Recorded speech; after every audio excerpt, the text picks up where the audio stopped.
Hello, everyone, and welcome into crushthestreet.com. I'm Kenneth Amaduri, and I'm joined today with a returning guest, someone who's been now a regular on the show, and his name is Mish Shedlock. Mishtalk.com is where you can find him. You can also find him on Twitter, and we're going to be getting into inflation, what's going on with the economy, what's going on with the workforce, and what could we potentially expect in gold here going forward. So without any further ado, Mish, thanks so much for coming on the show with me once again. Pleasure to be back on. Love it. Well, let's start here.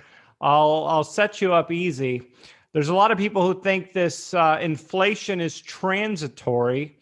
I'll start you off with what does that even mean? Transitory, temporary is what does that mean?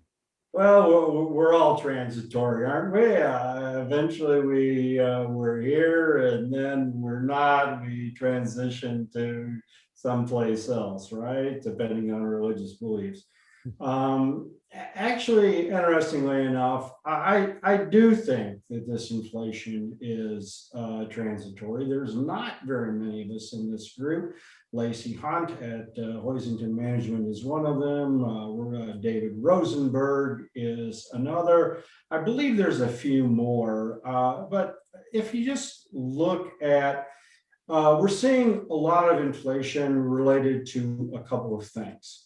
Ridiculous amounts of stimulus that went way overboard, actually, both from the Fed and Congress, one via QE and one via direct money handouts.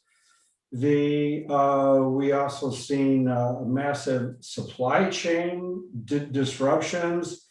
You can blame some of that on COVID. You can blame a part of it on inept tariff policy from both Trump and Biden, who has lumber tariffs, increased lumber tariffs of all things, in the midst of this big spike in lumber prices. So it's crazy. But if we look ahead to the fourth quarter, if we take away, all of the stimulus, and I'm not expecting any more now. Perhaps there is some more, but I don't. I think it's going to be a tough to get that through the Senate. If the Democrats had complete control of Congress, that would be another matter. I'm looking at weakening GDP in the fourth quarter or perhaps first quarter of next year. Lumber prices are already starting to fall.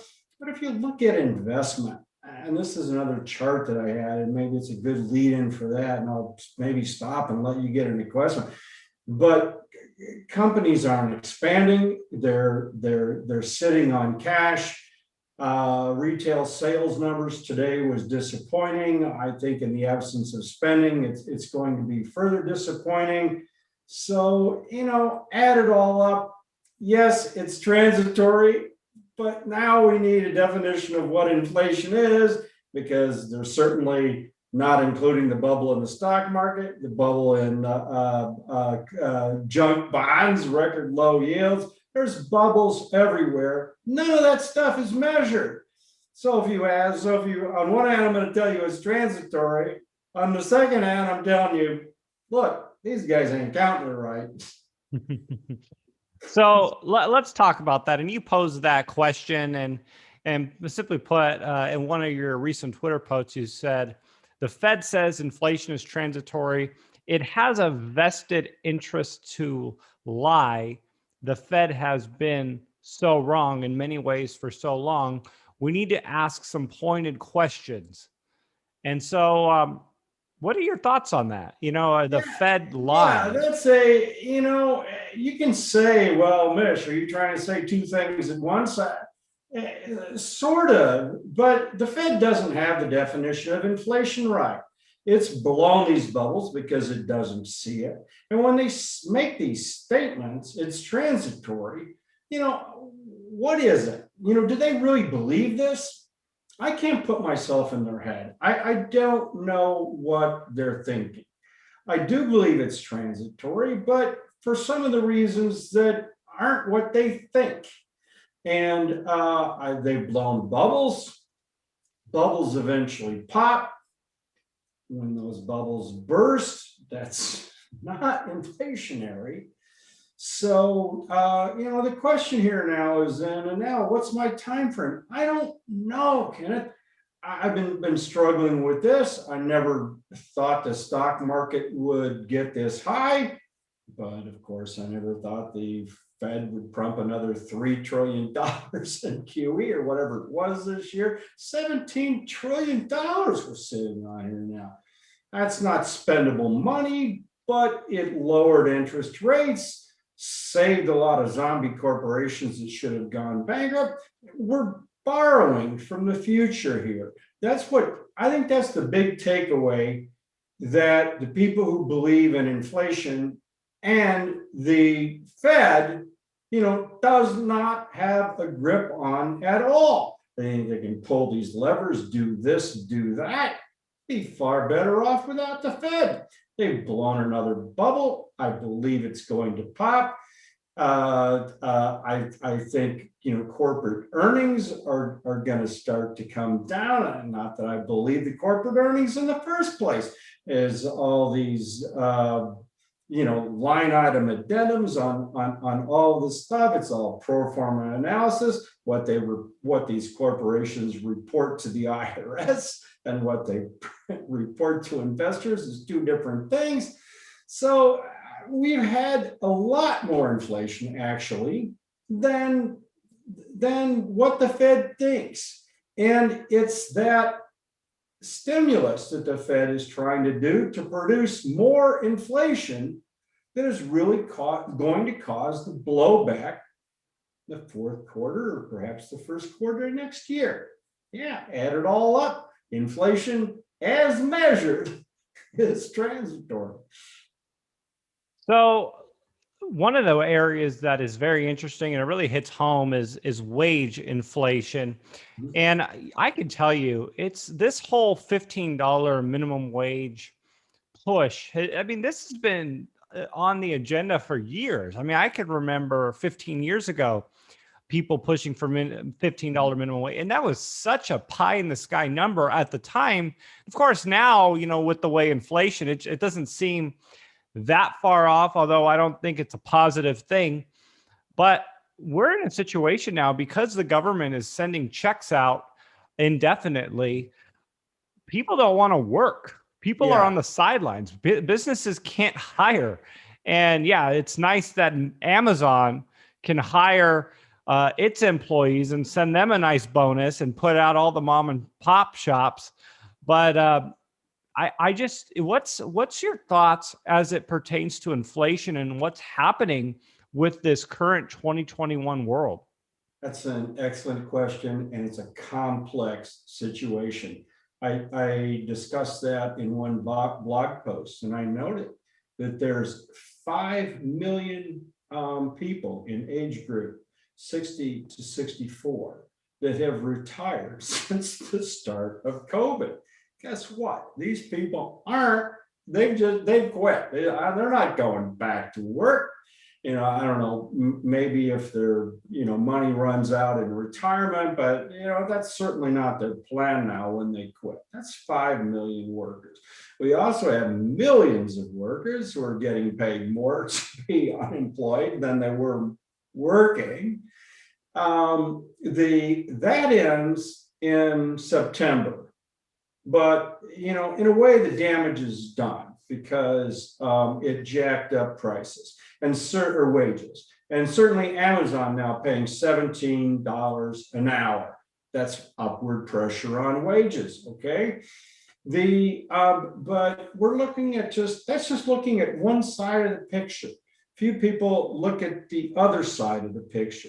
These 5 million people that retired, and it's going to get larger and larger and larger in the next few years.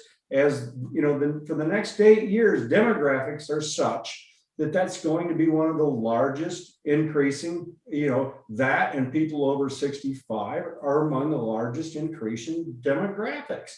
So guess what happens when people retire? They spend less. And guess what happens if the stock market corrects and they decide that they didn't have enough savings? the money isn't going as far as they thought, or they're spending it too fast, or whatever, their spending needs drop. I'm wondering if this big increase in car buying, which I still don't understand at all, is somehow related to boomers retiring and wanting, oh, wow, let's get the last cars kind of idea. So we have, on one hand, this wage inflation that's built in the cake and is probably going to continue. Yeah, but on the other hand, we have sinking demand from people who are retiring. And we also have these people who were getting paid more to not work than to work. That's why I said it's a pretty complex situation. It's easy to say, aha, look at this, wage inflation, it's going to spiral through. But there's a lot of forces in play here, Ken. And, I think the demand destruction coming from, retiring boomers who just have a tendency to spend less. They really need another coat, or another whatever. I don't know. Maybe they're going to travel a little bit more, on the kids. But they're not in their home building years. They're not in their remodeling years. So there's a lot of demand destruction coming up, and it's these balancing forces that people don't look at when they just say, aha, no way in hell, this is not transitory. Well, no, we'll see. There's a lot of FOMO, fear of missing out, that's taking place right now with what's going on with real estate. And you mentioned cars, but if you consider what's going on with this chip shortage and the headline news, people are worried that they're not going to be able to get a car. If you're in a situation where you need one, people are pulling the trigger left and right when they have an opportunity to get one. So I think there's a little bit of that going on, because it's not necessarily that there's the demand. Maybe there is, from one nuanced factor or another, but the other side of it is just people making a decision now instead of waiting like they otherwise would have, because of the current environment. And how much of that is going on right now with inflation and lumber, and isn't that what the Fed wants? They want inflation because they want people to spend now.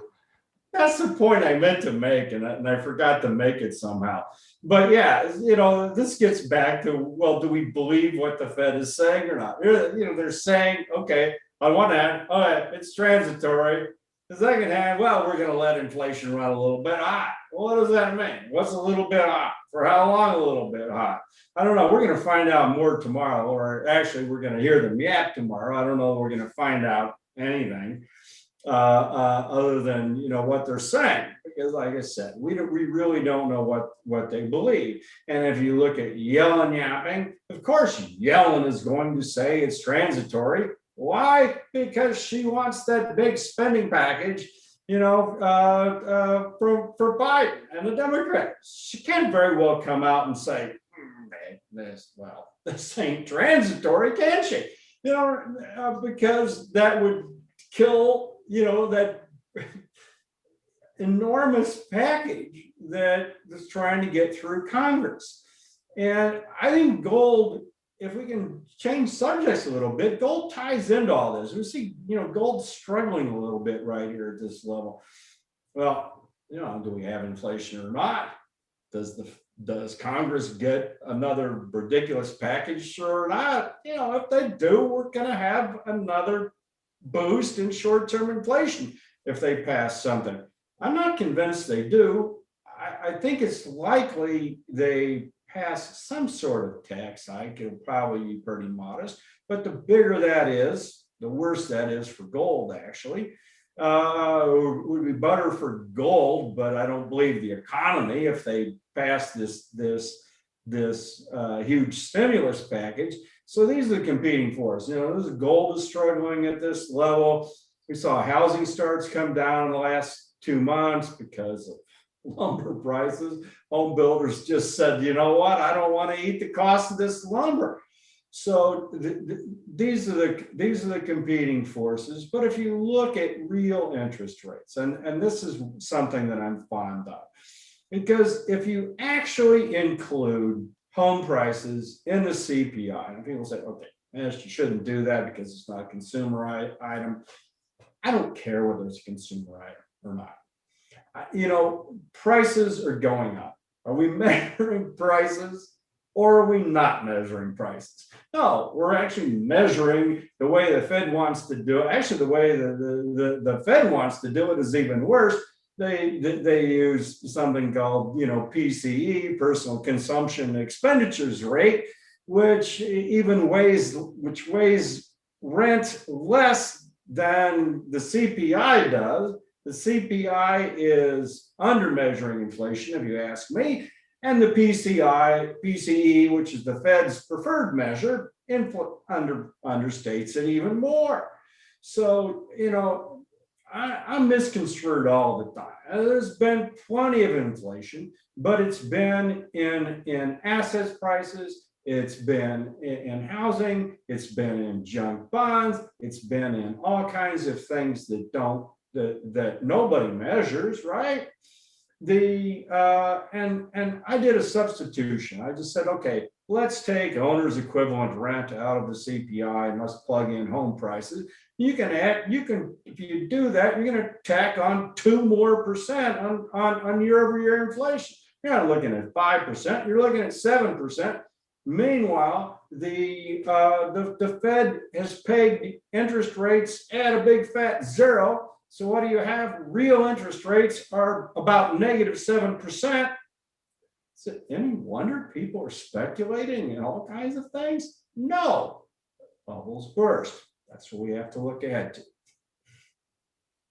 Mish, let's circle back to gold. I know both of us are believers. I think this is an opportunity for us to be positioned in something that is undervalued in relation to how much everything else has gone up. It needs to, just in a very not very high expectations, just moderate expectations. I think gold can catch up and have a nice move here without doing anything crazy. We're not talking about hyperinflation. We're not talking about anything extraordinary. I think just a moderate move to match what we've seen in the S&P, match what we've seen in tech stocks, match what we've seen in crypto to a degree should send gold higher in this environment. So what are your thoughts?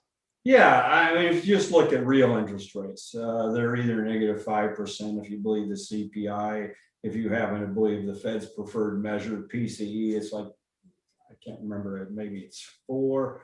But if you throw housing in, like I think you should do, real interest rates are -7%. Okay. But we also, on the other hand, we also have this enormous buildup of debt. Well, the economy can't even take, these hikes. And if you watch what the Fed is talking, they come out with these dot plots. The dot plot is, there's 17 members that on the Fed. Each month there's 12, I think, that vote. They go around the round table and ask people what they project interest rates to be. And these people are projecting like 4 and 5%. Now it's down to 2 or 3% or 2% looking ahead. I'm wondering how we get there with interest on the national debt. And that debt is a drag. It's a drag on the economy that people don't see. But the Fed, pushing all this stimulus, I think you're right. I think that gold has a lot of catching up to do, and it's just a matter of time. This last move has been a pretty good big one. It went from 1,700 to 2,000, a little bit over 2,000, and pulled back a little. This is, historically speaking, this is a very weak pullback. To me, that's a strong signal of strength in gold. And if you look at the commitment of traders report, I did a report on that. That's how the money managers and the hedgers, that's the not central banks, the market makers, how they're positioned. You know, we had a huge run up in gold without people being overly excited about it. I mean, that's great. You don't want, if you own an asset class, you want it to go up. You don't want excitement. You don't want what's going on. You know, what happened with Dogecoin, you know, everyone, you know, thinking, you know, to the moon. You know, maybe that was the end of the move, maybe not. But you know, gold has just, you know, kind of been quietly resting here, and it quietly went up with people thinking that it was going to go the other way and crash. So I happen to like where gold is at, and it's this pullback here is probably I just don't think is healthy. Well, there you have it, everyone. Mish Shedlock. Visit him at mishtalk.com. It's his own site. And you know what? If you want to get more of what his insights are, where his mind is on the economy, visit him at the website. Mish, thanks for coming on the show with me. Please share some closing thoughts if people want to visit you at your site, what they can expect to find, and just maybe anything interesting and new that you might have to share with us today. Thanks much. It's mishtalk.com, and I've added a little subscribe link in the upper left-hand corner, and occasionally I'll put out, you know, something in a post where you can subscribe. So, you know, just click on that link to subscribe. I put out comments about 3 times a day, maybe 2 times a day on weekends. I haven't missed a day since something like March of 2003. There's always something out there that I'm talking about. I'm staying a little bit more away from politics here. A lot of people got annoyed. I thought the political scene was important. It was important that, you know, before I was bashing Trump, now I'm bashing Biden. I don't like either of them. There's a lot of economic reports coming out, a lot of things on my mind here related to, you know, to this stimulus and GDP and gold, a lot of things to talk about other than politics. So I've been focusing more on the economy lately. So check it out. Please click on the link on the upper left, or, you know, sometimes inside my post, subscribe, and you can cancel anytime, no cost. Can't beat that deal, right? Thanks, Mish. Really appreciate your time. I look forward to doing our next interview here in short order. Thanks. My pleasure.